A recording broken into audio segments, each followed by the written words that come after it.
दिनांक 27 अप्रैल 2025 को सर्व आदिवासी समाज जय संगठन द्वारा जननायक क्रांतिवीर टंट्या मामा भील की प्रतिमा अनावरण कार्यक्रम में सम्मिलित हुए और समाजजन को शिक्षा, संगठन और संघर्ष के महत्व को समझाया। आदिवासी और दलित अल्पसंख्यक समाज का हमारा दोस्त कौन है, कौन दुश्मन है, इस पर प्रकाश डाला गया। मंच के माध्यम से पहलगाम में शहीद हुए हमारे भारतीय नागरिकों को भावपूर्ण श्रद्धांजलि दी गई।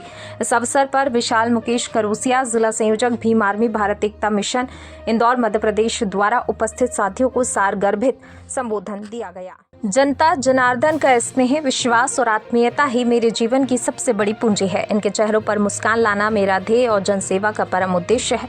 इसी भावना के साथ मध्य प्रदेश शासन के कैबिनेट मंत्री कैलाश विजयवर्गीय जी ने इंदौर महानगर विधानसभा क्षेत्र क्रमांक 1 की करीब 200 आंगनबाड़ियों के लिए बच्चों के सर्वांगीण विकास और आंगनबाड़ी केंद्रों के सुचारू संचालन हेतु स्मार्ट एवं उपयोगी सामग्री प्रदान की। साथ ही क्षेत्र में सुचारू जल आपूर्ति के लिए टैंकर, सार्वजनिक स्वास्थ्य को ध्यान में रखते हुए उद्यानों के लिए ओपन जिम की सामग्री और युवाओं के शारीरिक विकास हेतु अखाड़ों के लिए आवश्यक खेल सामग्री का वितरण किया। इस अवसर पर पूर्व विधायक आकाश विजयवर्गीय, पूर्व महापौर श्रीमती उमा शशि शर्मा, भाजपा नगर उपाध्यक्ष अशोक चौहान, चांदू MIC मेंबर अश्विनी शुक्ला, निरंजन सिंह चौहान, पार्षद दल के सचेतक कमल बाघेला सहित सभी पार्षद, मंडल अध्यक्ष, महिला मोर्चा मंडल अध्यक्ष एवं वरिष्ठ उपस्थित थे। बनारस शहर के Vinayak plaza shop number 21 ground floor Maldahiya चौराहा में अक्षय तृतीया के शुभ अवसर पर सौभाग्य जेम्स एंड ज्वेलर्स शोरूम का हुआ भव्य उद्घाटन। हमारे शोरूम के पहले ग्राहक मनीष ने फीता काटकर उद्घाटन किया। प्रतिष्ठान के अधिष्ठाता अरुण कुमार जायसवाल और संतोष जायसवाल ने बताया, बनारस में इस प्रकार का शोरूम खुलने से ज्वेलर्स के ग्राहकों में एक नया उत्साह देखने को मिल रहा है। इस प्रकार से यहाँ के ग्राहकों के लिए ये बहुत बड़ी उपलब्धि होगी। मैं जय श्याम त्रिपाठी चानिया चंदौली का रहने वाला हूँ। हाँ, सौभाग्य ज्वेलर्स का उद्घाटन हुआ है। इस उद्घाटन में हम लोग आए हैं और हम लोग ये उम्मीद करते हैं कि सौभाग्य ज्वेलर्स अपनी प्रतिष्ठान को ऊंचाइयों तक पहुंचाए और हमारे क्षेत्र के रहने वाले हैं अपनी ऊंचाइयों तक सौभाग्य ज्वेलर्स पहुंचाए और ग्रामीण क्षेत्र के लोग तमाम यहाँ अधिक से अधिक आके इनके प्रतिष्ठान का लाभ ले सकें। आज अक्षय तृतीया भी है, आज अक्षय तृतीया के अवसर पर ग्राहकों को क्या सुविधा? अक्षय तृतीया के लिए गाँव को सुझाव होगा। अक्षय तृतीया के दिन आभूषण लेने के लिए शुभ होता है। आए अधिक से अधिक जो है यहाँ जो है इनके प्रतिष्ठान का लाभ उठाएं और अधिक से अधिक सामान खरीदारी करें। और हम लोग उम्मीद करते हैं कि ये सौभाग्य ज्वेलर्स जिस उद्देश्य से खुला है उस उद्देश्य को पूर्ति के लिए ग्राहकों को उचित सेवा देने का काम।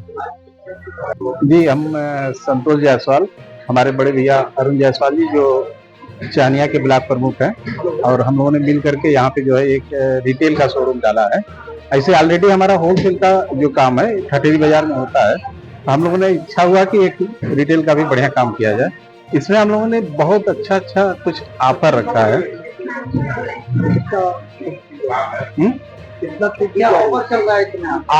ऑफर के लिए हमने जो है जो चांदी का पायल होता है, आप उसको ले जाएंगे 1 साल के अंदर किसी भी कंडीशन में कैसे भी लाइए उसी के बराबर नया पायल आपको दे देंगे। उसमें कोई मेकिंग चार्ज नहीं, कोई कटौती नहीं, कोई लेस नहीं। ये तो अभी 3 दिन के लिए हमने रखा है। आगे अगर कस्टमर का डिमांड रहेगा तो हम इसको जो है और रिस्पांस हमको इतना बढ़िया मिल रहा है कि हमको लगता है आगे भी इसको बढ़ाना पड़ेगा। काशी के ग्राहकों से क्या कहना चाहेंगे? काशी के ग्राहक हमारे लिए देवता हैं और हम काशी में तो जो भी आ गया समझिए पूजनीय होता है। और काशी के ग्राहक हम यही चाहेंगे कि एक बार हमसे जुड़े और मैं गारंटी लेता हूं कि इसके बाद वो हमेशा हमसे जुड़े रहेंगे, किसी भी कंडीशन में वो हमसे दूर नहीं जाएंगे। ये अक्षय तृतीया के दिन सौभाग्य जेम्स एंड ज्वेलर्स का उद्घाटन हुआ है। होलसेल रेट में फुटकर रिटेल ग्राहकों को यहाँ पर शुद्ध सोना के आभूषण प्रदान किया जाएगा, दिया जाएगा, बेचा जाएगा। उनका आशीर्वाद सदैव मेरे साथ है और मैं चाहूंगा कि अच्छी क्वालिटी का सोना आभूषण आकर के एक बार हमारे शॉप पर धारें। ये मेरी शुभकामना है। अक्षय तृतीया के दिन सब लोग भगवान की कृपा बनी रहे। उत्तर प्रदेश सरकार ने आजाद अधिकार सेना के राष्ट्रीय अध्यक्ष अमिताभ ठाकुर द्वारा CO संभल अनुज चौधरी के विरुद्ध सेवा नियमावलियों के लगातार उल्लंघन के आरोपों में पूर्व में दिए गए क्लीन चिट को लेकर निरस्त करते हुए शिकायतकर्ता से साक्ष्य मांगे हैं। अमिताभ ठाकुर ने अनुज चौधरी द्वारा लगातार सेवा नियमावली और वर्दी नियमावली के उल्लंघन किए जाने, बिना आधिकारिकता के बयानबाजी करने, पुलिसिंग तथा अपने कार्यों को जानबूझकर सांप्रदायिक रंग देने, सेवा नियमावलियों से इतर कर माहौल को तनावग्रस्त करने और वर्ग विशेष में असुरक्षा की भावना उत्पन्न करने के आरोप लगाए थे। इस संबंध में एएसपी संभल श्रीश चंद्र ने जांच कर बताया था कि संभल में जुमा, अलविदा, होली और ईद का त्योहार शांतिपूर्वक माहौल में संपन्न हुआ और अन्य आरोप के संबंध में कोई पुष्टिकारक साक्ष्य प्रकाश में नहीं आए, जिस आधार पर शिकायत निस्तारित कर दी गई। अमिताभ ठाकुर ने डीजीपी को पत्र लिखकर कहा था कि मुख्य सचिव द्वारा पारित विभिन्न शासन आदेश के अनुसार जन सुनवाई शिकायत में शिकायतकर्ता के बयान आवश्यक है। इस मामले में जहां अनुज चौधरी और अन्य लोगों के बयान लिए गए, वहीं उन्हें अपनी बात और सबूत प्रस्तुत करने का अवसर नहीं मिला, जो कि आपत्तिजनक है। इस अवसर पर शासन द्वारा दिए आदेश के क्रम में एएसपी संभल श्रीश चंद्र ने अमिताभ ठाकुर को 3 दिनों में अपने आरोपों के संबंध में सुसंगत साक्ष्य और कथन उपलब्ध कराने के निर्देश दिए हैं। वर्तमान सीओ संभल श्री अनुज चौधरी द्वारा अनवरत सेवा नियमावली का उल्लंघन किए जाने के संबंध में मेरी शिकायत को डीजीपी कार्यालय द्वारा मुझे अपनी बात कहने का अवसर दिए बिना समाप्त किए जाने के संबंध में मेरे द्वारा प्रस्तुत आपत्ति पर शासन ने जांच को पुनर्जीवित करते हुए एडिशनल एसपी संभल को जांच दी है, जिनके द्वारा मुझे 3 दिवस में अपने साक्ष्य और तथ्य प्रस्तुत करने के निर्देश दिए गए हैं। भोपाल के लव जिहाद मामले को लेकर विधायक रामेश्वर शर्मा का बयान सामने आया। लव जिहाद महापाप और घिनौना कृत्य है। ये इस्लामिक कट्टरता की पैदाइश है। ये लव जिहाद केवल भोपाल में ही नहीं बल्कि पूरे प्रदेश में और देश में संचालित करने का षड्यंत्र चल रहा है। भारतीय जनता पार्टी की सरकार में डॉक्टर मोहन यादव जी के संज्ञान में ये बात लाई गई थी। पुलिस कमिश्नर और पुलिस के आला अधिकारियों को मैंने बताया था कि इस घटना में केवल 2 लड़के लड़कियों का सवाल नहीं है। इस घटना में सैकड़ों लोग निकलेंगे। मैंने पहले ही कहा था कि इसकी जांच होनी चाहिए कि उन्हें मकान देने वाला कौन है, लड़कियों को मकान तक पहुंचाने वाला कौन है, उनको वहां भोजन और खाने की व्यवस्था करने वाला कौन है। इस लव जिहाद की पूरी घटना जिहादी मानसिकता का प्रमाण है। इसलिए लव जिहाद करने वालों की कमर भी तोड़ी जाए, हाथ पैर भी तोड़े जाएं और सार्वजनिक उनका अपमान भी किया जाए। सरकारी संपत्तियों पर इन्होंने जो बड़ी बड़ी बिल्डिंगें तान रखी हैं, उन बिल्डिंगों पर भी सवाल खड़ा होगा।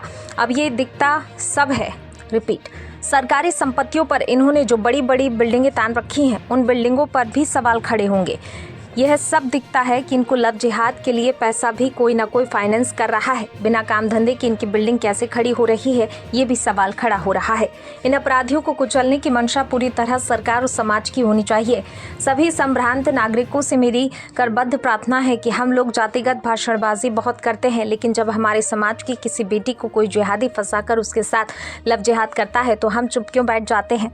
हर समाज के हर नेता का यह धर्म है कि हम सब हिंदू इकट्ठे होकर सामने आए, चाहे जैन लड़की हो, बुद्ध लड़की हो, सिख लड़की हो या कोई भी सनातनी लड़की हो। इन सारी बेटियों की सुरक्षा करने की जवाबदारी हम सबकी है। सामूहिक रूप से जवाबदारी लेकर समाज को एक स्वर में एक साथ एक मंच पर आकर लव जिहाद के इस आंदोलन को कुचलना पड़ेगा। बेटियों की सुरक्षा करनी पड़ेगी, जिहादी मानसिकता के घुटने और कमर तोड़नी पड़ेगी और उन्हें जेल के सीकचों के अंदर भेजना पड़ेगा। फांसी के फंदे तक पहुंचाने का काम भी हम समाज के लोगों को ही करना पड़ेगा। सामूहिक रूप से हिंदू समाज संगठित होकर इस अपराध के खिलाफ सड़कों पर आए, सजग हो, जागरूकता अभियान चलाएं। सभी माँ बाप कॉलेज और कोचिंगों से संपर्क करें, बेटियों के सम्मेलन करें, उन्हें बताएं। माता बहनों से भी प्रार्थना है वे बाहर रहने वाली हॉस्टल या बाहर पढ़ने वाली बेटियों से भी निरंतर संपर्क में रहें। लोग झूठे नाम बदलकर जाल फैलाते हैं, फेसबुक इंस्टाग्राम पर दोस्ती करते हैं, उनके साथ घूमने जाते हैं, फिर उनके वीडियो और फोटो निकालकर उन्हें ब्लैकमेल करते हैं। ऐसे ब्लैकमेलर को ऐसा तोड़ा जाएगा कि उनकी 3 पीढ़ियां भी याद रखेंगी। कठोर कार्रवाई के प्रावधान किए हैं और हमारी भी हर हमेशा ये मांग भी रही है और सामाजिक चेतना भी जगनी चाहिए कि लव जिहाद एक घिनौना अपराध है। इस अपराध को कुचला जाना चाहिए, कमर तोड़ी जाना चाहिए, घुटने तोड़े जाना चाहिए। इसके आगे पीछे जो भी सहयोगी करता धरता, मुल्ला, मौलवी, नेता, अभिनेता जो भी हों, सबको कुचलो, सबको कुचलो, किसी को छोड़ो मत। और इसलिए पहले दिन जब लव जिहाद का मामला आया था तो मैंने तत्काल कमिश्नर पुलिस को तत्काल बात की थी और ये कहा था कि केवल 2 लड़का लड़की का प्रश्न नहीं है, इसके पीछे ऐसी ग्रोथ सामने आएगी कि कौन लड़की ले जाता है, कौन रूम उपलब्ध कराता है, कौन भोजन लाता है, कौन लड़कियों को जाल में फंसाता है, ये सारा जो जाल बुन रहे हैं इसके पीछे बहुत बड़ा गिरोह काम कर रहा है। और इस गिरोह से लड़ने के लिए पुलिस तो अपनी कार्रवाई कर ही रही है, लेकिन सामाजिक चेतना के लिए जाति के जो नेता हैं, जो जातिगत भाषण देते हैं कि हमारी जाति सबल हो, उनसे हमारी प्रार्थना है कि तुम्हारी जाति तब सबल होगी जब तुम्हारी बेटी तुम्हारी जाति में सुरक्षित रहेगी, वहां ब्याही जाएगी। अगर वो तुम्हारी बेटी तुम्हारी जाति से इस्लाम में ब्याही जाएगी तो सुरक्षा कहां से मिलेगी। इसलिए सारे नेता, जैन हो, बौद्ध हो, सिख हो, सनातनी हो, सब हिंदुओं को इकट्ठा होकर अपनी बेटियों की सुरक्षा के लिए इन लव जिहादी मानसिकताओं से लड़ना पड़ेगा। बेटियों में जागरूकता फैलानी पड़ेगी। बेटियों को ट्विटर और फेसबुक के जाल से दूर करना पड़ेगा। नाम बदलकर जो गिरोह काम कर रहे हैं, इन गिरोह का पर्दाफाश करना पड़ेगा। समाज भी सड़कों पर आए, प्रशासन भी कार्रवाई होगी। और कल भी मैंने कई प्रशासनिक अधिकारियों से बातचीत की है कि ऐसे भी कई अपराधी हैं कि जिनके कोई काम धंधे नहीं है, बिल्डिंग बड़ी बड़ी है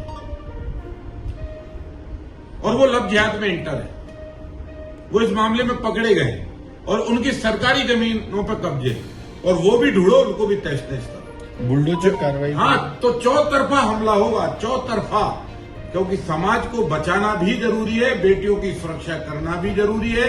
कानून का डंडा उनको जेल के शिक्षे तक ले जाए, समाज की जागरूकता बेटियों की सुरक्षा बढ़ाए और अपराधियों में दहशत पैदा करे, ये आज आवश्यक है।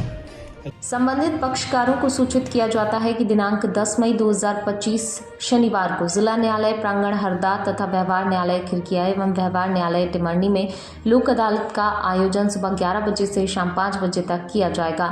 लोक अदालत में समस्त न्यायालयों में लंबित दीवानी वाद, पारिवारिक विवाद, दुर्घटना दावा प्रकरण, चेक बाउंस, श्रम न्यायालय के प्रकरण, उपभोक्ता विवाद, नगरपालिका प्रकरण, लिटिगेशन प्रकरण, बिजली चोरी के विवाद, राजीनामा योग्य फौजदारी प्रकरण, भरण पोषण, भू अर्जन, ग्राम न्यायालय, विद्युत एवं जलकर बिल एवं अन्य संबंधित मामलों का निराकरण किया जाएगा। संबंधित पक्षकार अपने प्रकरण का निराकरण नेशनल लोक अदालत के माध्यम से करवाकर समय और धन के अपव्यय से बचें और आपस में सौहार्दपूर्ण वातावरण निर्मित करें। लोक अदालत में प्रकरण के निराकरण के फायदे। रिपीट, लोक अदालत में प्रकरण के निराकरण के फायदे। पक्षकारों के मध्य आपसी सद्भाव उत्पन्न होता है व शत्रुता समाप्त होती है। समय, धन और श्रम की बचत होती है। विभिन्न न्यायालय में लंबित वाद लोक अदालत में एक स्थान पर निर्णित कराए जा सकते हैं। न्यायालय में लंबित बिजली के मामलों में भारी छूट। लोक अदालत का आदेश अवार्ड अंतिम होता है व इसके विरुद्ध कोई अपील नहीं होती है। बैंक ऋण के प्रकरणों में ब्याज में अधिकतम छूट। पक्षकारों के मध्य विवाद हमेशा के लिए समाप्त हो जाता है। दीवानी प्रकरणों में एवं चेक बाउंस के मामलों में कोर्ट फीस वापस प्राप्त हो जाती है एवं चेक बाउंस के मामलों में राजीनामा शुल्क से भी छूट प्राप्त होती है। संपत्ति कर और जलकर अधिभार में छूट। अधिक जानकारी के लिए जिला विधिक सेवा प्राधिकरण जिला न्यायालय हरदा से संपर्क कीजिएगा। आगामी 10 मई को इस वर्ष की दूसरी है ना, नेशनल लोक अदालत है। नेशनल लोक अदालतों का समय समय पर आयोजन होता रहा है और आम जनता, लिटिगेंट जो हैं, इससे होने वाले लाभों से भली भांति परिचित हैं। इस नेशनल लोक अदालत में भी पारिवारिक मामलों का, civil criminal, compoundable civil criminal cases का और चेक बाउंस के केसेस का, मोटर व्हीकल एक्सीडेंट के केसेस जो होते हैं उनका, इलेक्ट्रिसिटी से संबंधित हैं, ऐसे जो जितने कंपाउंडेबल केसेस हैं उनका निराकरण किया जाएगा। हमारे नोडल अधिकारी, हमारे अधिवक्तागण, हमारे पीठासीन अधिकारी, सारा staff, print and electronic media इसके प्रचार प्रसार में लगे हैं और हमें कुछ अच्छे रिजल्ट आ रहे हैं, ऐसा अनुमान हो रहा है। लोग आज इसी तारतम्य में वाहन रैली भी हमने रवाना की है। इसका उद्देश्य भी यही है कि प्रचार प्रसार हो और जन जन तक ये मैसेज पहुंचे कि लोक अदालत से लोग लाभान्वित होएं। इसी में ही सबकी वो अच्छाई है, क्योंकि आज न्यायालयों में बहुत बढ़ गया है इसका केसेस का बोझ। तो परिणाम ये हो रहा है कि छोटे छोटे जो तुच्छ प्रकृति के केसेस हैं, जिनका अदरवाइज आपसी सामंजस्य से निराकरण हो सकता है, उनमें हम अपने महत्वपूर्ण समय का, लिटिगेंट्स का, न्यायालय का, एडवोकेट्स का, सबका महत्वपूर्ण समय उसमें व्यतीत हो रहा है। और जिन मुकदमों को ज़्यादा ध्यान देने की आवश्यकता है उसका भार बढ़ता जा रहा है। नहीं, ये पूरे जिले में नहीं, पूरे राष्ट्र में हो रहा है। हमारे यहाँ भी मध्य प्रदेश की हमारी माननीय उच्च न्यायालय की संस्था है, जिला राज्य विधिक सेवा प्राधिकरण, उनके निर्देशों के अंतर्गत हम इस आयोजन कर रहे हैं। पूरे मध्य प्रदेश में होगा, पूरे राष्ट्र में होगा इसका आयोजन। और पिछली बार भी हमने अच्छे रिजल्ट मिले थे, बहुत से केसेस का निराकरण हुआ था। इस बार भी है, हमारी ऐसी उम्मीद है कि आम जन पक्षकारगण इससे लाभान्वित होंगे। इसके प्रचार प्रसार में सभी अपने जुटे हुए हैं और लाभान्वित होने का प्रयास कर रहे हैं। प्रिंट एंड इलेक्ट्रॉनिक मीडिया के माध्यम से आप सभी लोग इसका ज़्यादा से ज़्यादा प्रचार करेंगे, जिससे ज़्यादा से ज़्यादा लोग लाभान्वित हो सके, ऐसी हमारी अपेक्षा है। लोक अदालत के फ़ायदे बहुत से हैं। विवादों का अंतिम रूप से निराकरण होता है, क्योंकि लोक अदालत में जो निराकरण होता है उसकी अपील कहीं होती ही नहीं है। तो एक मामला जो हम अदालत में निराकरण करते हैं, एक के पक्ष में होगा या एक के विपक्ष में होगा, तो दूसरी पार्टी के लिए बहुत स्वाभाविक है कि अपील करेगी, और फिर कुछ एक के पक्ष में एक के विपक्ष में निर्णय आएगा, फिर एक अपील, कम से कम 3 अपील का तो अगर हम उसमें लड़ते हैं मेरिट पे, तो बिल्कुल रास्ता खुला रहता है। तो लोक अदालत से हम आने वाले जो भविष्य में आने वाले लिटिगेशंस है, उसको भी रोकने का प्रयास कर रहे हैं। आपसी सद्भाव बनता है, सामंजस्य बना रहता है, न्यायालयों पे बोझ कम होता है, लोगों को अपने उनका जो विवाद है, लिटिगेशन है, उसका त्वरित फल मिलता है, त्वरित निदान मिलता है, न्यायालय पे आस्था बढ़े। इसलिए लोक अदालत पे का हमें ज़्यादा से ज़्यादा इसको यूज़ हो, लोग करें, ऐसा हमें प्रयास करना है। ये द्वितीय जो लोक अदालत है 10 तारीख को इस मई में हो रही है।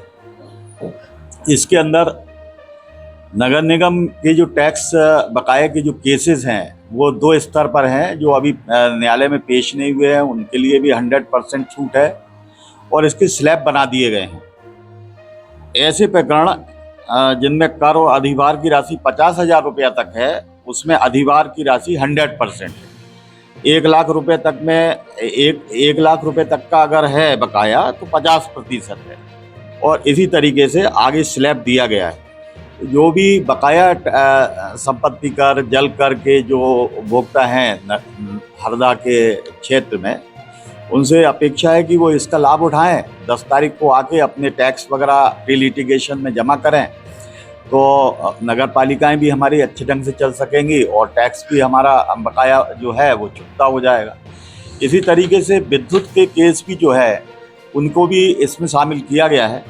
विद्युत के केस भी 2 स्तर पर हैं, एक प्री लिटिगेशन स्तर पर है और एक लिटिगेशन स्तर पर है। अगर कोई विद्युत चोरी का प्रकरण बन गया है तो ऐसी स्थिति में प्री लिटिगेशन यानी अभी मामला है ना, न्यायालय में पेश नहीं हुआ, इस स्तर पर भी उसका राजीनामा हो सकता है। ऐसा नहीं है कि जब पेश हो तभी राजीनामा होगा। अगर अभी मामला पेश नहीं हुआ है तब भी उसमें जो है जो 30% की उसके अंदर अधिभार में जो है छूट दी गई है।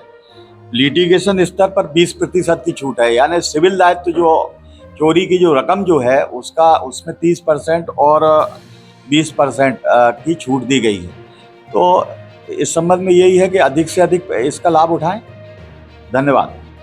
10/5/2025 को होने वाली है। इसमें सभी प्रकार के प्रकरणों का निराकरण होगा। इसके प्रचार प्रसार के लिए ये रथ रवाना हमारे द्वारा किए गए हैं अधिवक्ता संघ और जिला विधिक सेवा प्राधिकरण की तरफ से, ताकि लोगों को अधिक से अधिक लोगों को जानकारी प्राप्त हो सके कि ये लोक अदालत में हमको समझौते करवाना है। ये प्रचार का एक माध्यम है और बहुत सरल माध्यम है कि जन जन तक जाएंगे ये रथ और सबको अपनी जानकारी देंगे लोक अदालत के संबंध में। जिला विधिक सेवा प्राधिकरण के द्वारा लोक अदालत के लिए प्रचार के लिए रथ का रवाना किया गया है। मैं आपको कह दूं कि जीतने के लिए दूसरों को हराना ही ज़रूरी नहीं है, लोगों को बिना हराए भी हम जीत सकते हैं। ये एक मैसेज है, हम आपसी सुलह के आधार पर ये निपटा सकते हैं अपने प्रकरण, ये लोक अदालत में संभव है। ये हरदा में 10 तारीख को 10 मई को लोक अदालत का आयोजन हो रहा है। आपके विभाग से क्या सुविधाएं उपभोक्ताओं को मिलना है? मैं आपके माध्यम से सभी विद्युत उपभोक्ताओं को सूचित करना चाहूँगा कि इस बार जो 10 मई को जो लोक अदालत लग रही है, इसमें प्री लिटिगेशन में 30% की छूट है। ये धारा 135 के अंतर्गत जितने भी विद्युत के प्रकरण दर्ज किए गए उनमें, और लिटिगेशन के केस में 20% की छूट है। पिछले बार तक अभी तक ये छूट केवल 50,000 रुपये तक की सीमित राशि पर ही दी जाती थी, लेकिन अब वो राशि 50,000 से बढ़कर 10 लाख हो गई है। इस बार हमें उम्मीद है कि अधिक से अधिक प्रकरणों का निराकरण किया जाएगा और अधिक से अधिक विद्युत के उपभोक्ताओं को लाभ मिल पाएगा। लोक अदालत और मैं आपके माध्यम से सभी विद्युत उपभोक्ताओं आपके माध्यम से आह्वान करना चाहूँगा सभी विद्युत उपभोक्ताओं के लिए कि वे अधिक से अधिक लोक अदालत में प्रकरणों का निराकरण करने के लिए रुचि लें और उपस्थित रहें।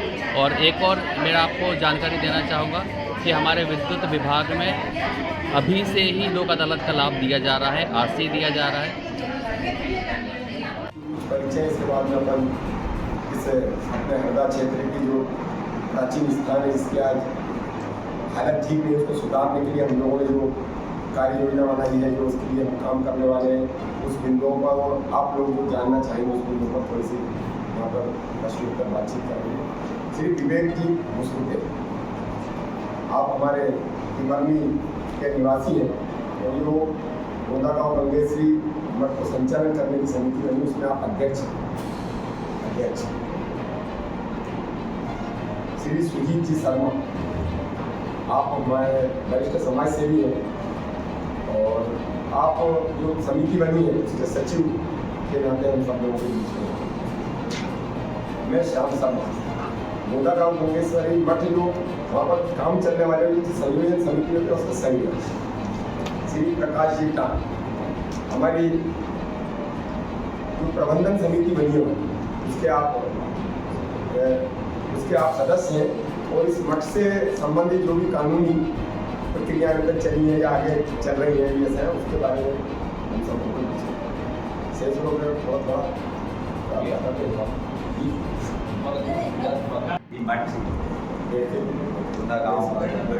गोंदागांव की ओर से आप लोगों का अभिवादन करता हूँ।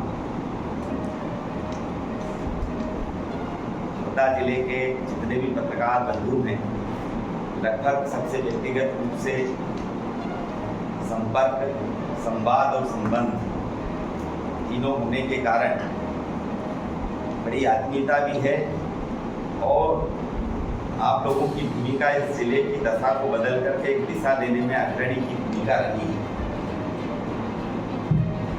और इसलिए जब जब भी मीडिया का आह्वान किया गया, आप अच्छे कामों में आगे आते हैं, उस कार्य को आगे बढ़ाते हैं, इसमें कोई दो राय नहीं।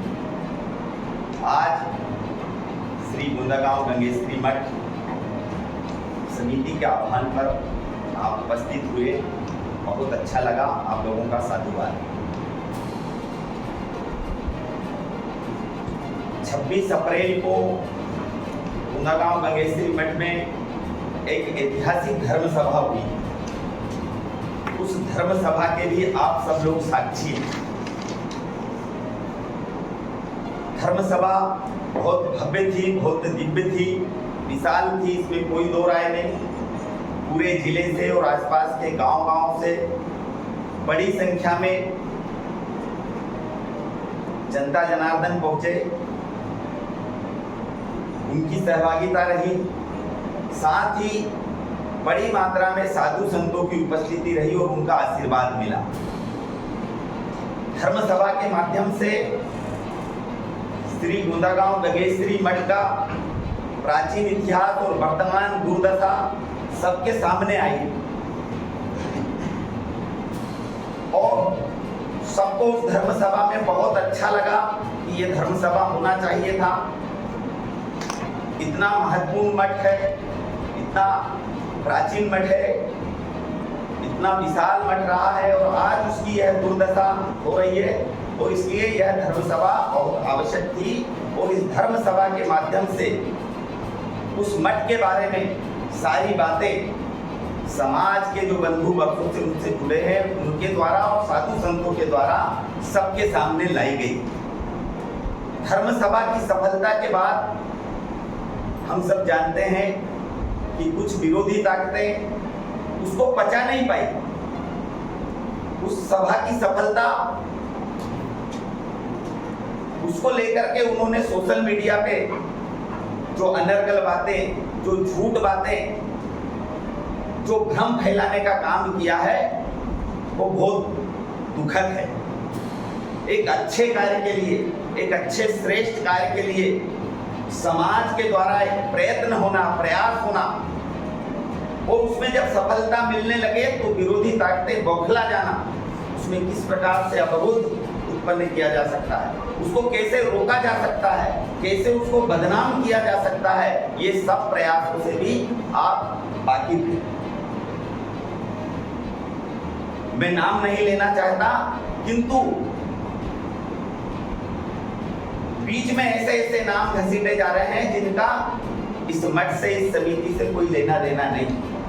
एक नाम हम सब जानते हैं, आदरणीय भाई साहब का, निरंजन जी भाई साहब का नाम इसमें घसीटा जा रहा है। आप सब लोग उनसे व्यक्तिगत रूप से परिचित हैं। आज से नहीं, 1925 से कोई इस जिले में आए, 1990 से कोई इस जिले में आए। उन्होंने पूरा जीवन इस राष्ट्र कार्य के लिए, समाज कार्य के लिए, धर्म कार्य के लिए समर्पित किया है। ये बात आप सब अच्छे तरीके से जानते हैं।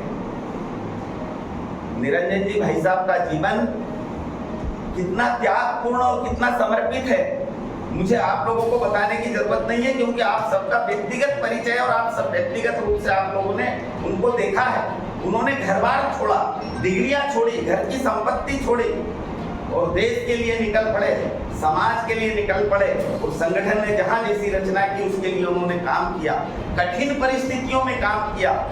ऐसे वो एक श्रेष्ठ और आदर्श प्रचारक, और प्रचारकों की वृत्ति के बारे में हम सब जानते हैं।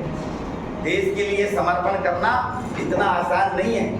खुद को तिल-तिल जला करके समाज के लिए और राष्ट्र के लिए जीना, ये उदाहरण, ये आदर्श निरंजन जी भाई साहब ने रखा है। समाज का और राष्ट्र का सुख दुख जिनका खुद का सुख दुख बन जाता है, ऐसे जीवन जीने वाले को बदनाम करना। वो इस समिति में कोई सदस्य नहीं है, कोई पदाधिकारी नहीं है, केवल वो हर अच्छे कार्यों के लिए और आगे आते हैं और मार्गदर्शन करते हैं, उत्साहवर्धन करते हैं, एक प्रेरणा देते हैं, और यही भूमिका उनकी है, इससे ज्यादा नहीं है। उन्होंने एक कम समय में शून्य से शिखर तक का एक मॉडल खड़ा किया है नर्मदा के तट पर, उसके भी हम सब साक्षी हैं। और उनके नाम को एक गलत ढंग से और उनके बारे में जिस प्रकार के शब्दों का उपयोग किया जा रहा है, ये बहुत दुख की बात है। मैं एक सामाजिक कार्यकर्ता हूँ, मुझे जब उनके बारे में इस प्रकार की टिप्पणियां सामने आई तो मुझे लगा कि जब ऐसे आदर्श और ऐसे त्यागी व्यक्तियों को लोग नहीं छोड़ रहे हैं, तो हम जैसे गृहस्थ साधारण लोगों के क्या हाल होंगे, कैसे काम कर पाएंगे। और इसलिए ये महत्वपूर्ण बिंदु था कि हमारी एक तो इतनी अच्छी धर्म सभा हुई, गांव-गांव से, पूरे जिले से, आसपास के जिले से अच्छी जनता, केवल जनता नहीं, जागरूक लोग, समाज से जुड़े हुए लोग, सब लोग, सबकी उपस्थिति, सबकी भागीदारी, सारे साधु संतों की भागीदारी, अच्छा चिंतन मंथन, अच्छा सफल कार्यक्रम हुआ उस मठ के लिए, और उसका संकल्प लिया गया कि उसको, हमको पुनः उसकी गरिमा को लौटाना और उसको बचाना है। और उसको लेकर के जो कुछ लोगों ने षड्यंत्र पूर्वक उसको बदनाम करने के लिए विभिन्न प्रकार के आरोप प्रत्यारोप जो लगाए जा रहे हैं, उसके लिए आज आवश्यक था कि हम सब लोगों के बीच ये बात क्लियर होना चाहिए, स्पष्ट होना चाहिए, और इसलिए आज की यह पत्रकार वार्ता रखी है।